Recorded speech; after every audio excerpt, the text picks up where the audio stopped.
Bismillahirrahmanirrahim. Ucapan burung hudhud walaha arasin azim ini mengandung kamus kata al-azim itu sendiri. Bila bangunan yang dikatakan azim ini kita bikin kerangkanya dan kemudian kita balik, ternyata dia mengekspresikan jurang yang dalam. Jurang yang dalam ini yang dikatakan dalam kisah Nabi Musa, kullu firkin kattaudil azim, tiap bagian seperti jurang yang azim. Jadi al-azim di sini adalah maknanya dalam, panjang, sehingga al-azim itu maknanya, arsun azim itu maknanya adalah bangunan yang menjulang tinggi. Jadi ditemukannya arsun azim yang dikatakan oleh burung hudhud itu merupakan kamus dari kata al-azim itu sendiri.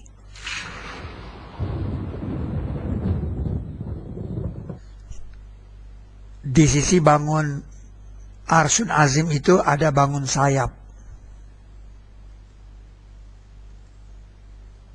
Pada pilar Al-Quran ini diidentifikasi sebagai bangun sayap. Kalau kita panjangkan, kita lebarkan perbandingannya, ia seperti bangunan yang di dekat Sidrin Qalil.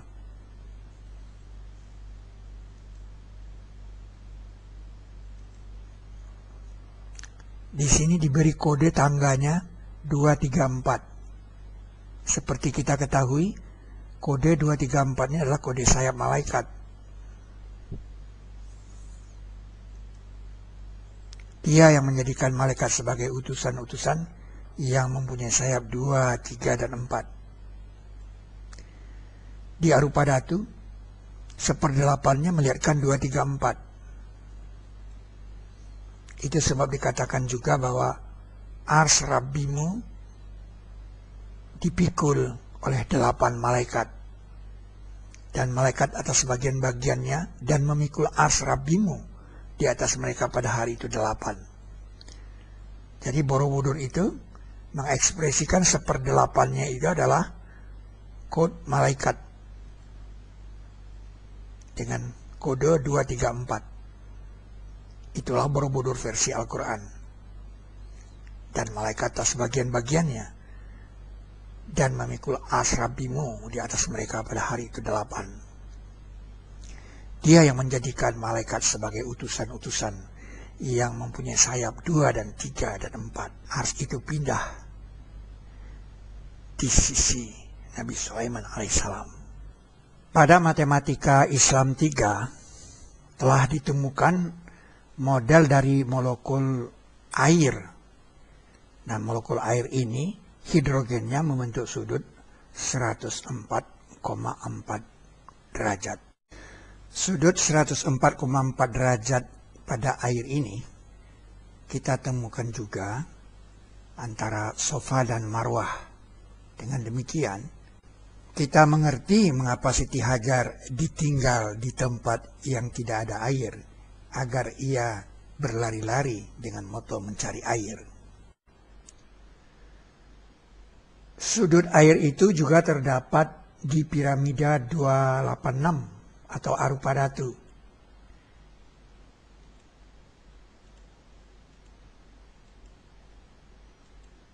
Yaitu 104,6 derajat. Dan itu adalah kode dari Alif Lam Mim.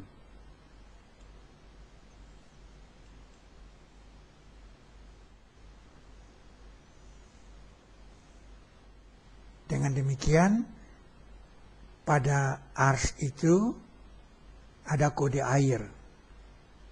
Inilah yang dikatakan dan adalah arsnya atas air. Wa kana arsuhu 'alal ma. Sehingga kita sekarang mengerti mengapa Safa itu lebih dekat ke Ka'bah dari Marwah. Karena ada 3 lingkaran di sini. 3 lingkaran inilah yang merupakan kode dari mulk. Sungguh kami telah beri kepada keluarga Ibrahim kitab dan hikmah, dan kami telah beri mereka kerajaan yang azim. Apa tidak engkau lihat kepada orang yang membantah Ibrahim tentang Rabbnya, bahwa Allah beri kepadanya kerajaan? Dalam mata pelajaran pilar Al-Quran, pada bangun M, juga terdapat 3 lingkaran. Dan di tengah-tengahnya adalah surat yang bernama Mulku. Jadi kode kerajaan itu memang 3 lingkaran. Dan 3 lingkaran itu kita temukan juga di Arupadatu atau piramida 286. Dan adalah arsnya atas air. Wa kana arsuhu 'alal ma. Jika kita turun ke Ka'bah,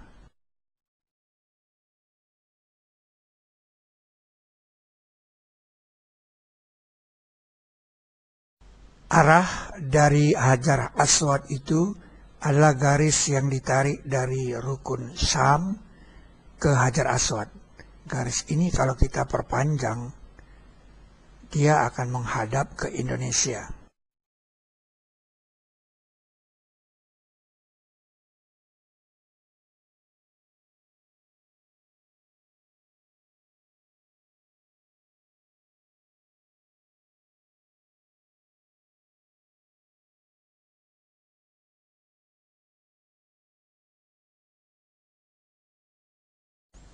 Dan tepat melintas di atas Borobudur.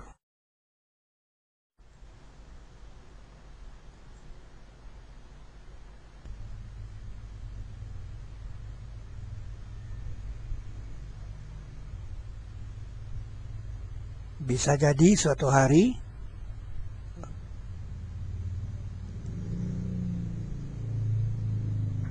dia membelah bumi atas 2 bagian yang sama daratannya.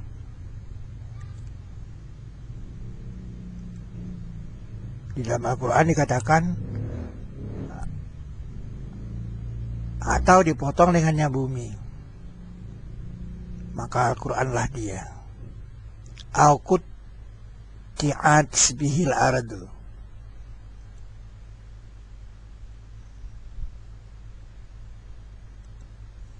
Nah, sudut yang dibentuk oleh Arsaba ini dengan Ka'bah terhadap pusat bumi itu 63 derajat.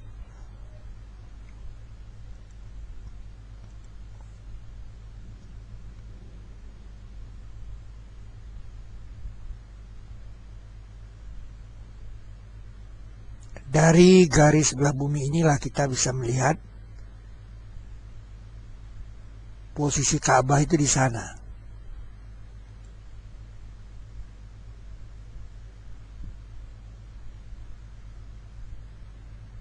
Dan bila 2R ini kita letakkan di garis singgung ini,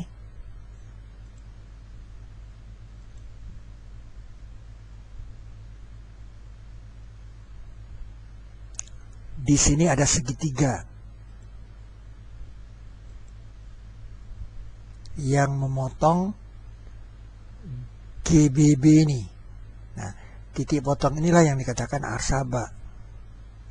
Posisi Arsaba. Ka'bah maknanya mata kaki dalam tata cara berwudu. Dikamuskan Ka'bah ini itu 2 mata kaki. Mengapa mata kaki? Karena pola yang seperti ini ada di kaki manusia.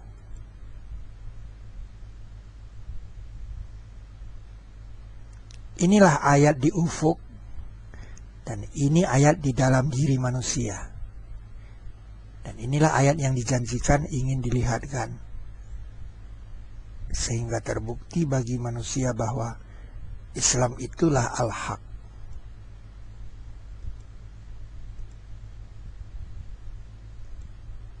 Membawa peta, meneliti Arsaba, menghitung, mengukur, membuktikan ekspedisi angkatan pertama,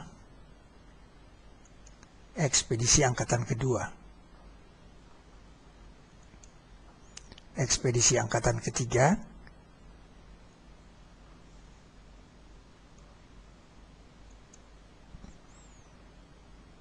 Arsaba di Lembah Semut.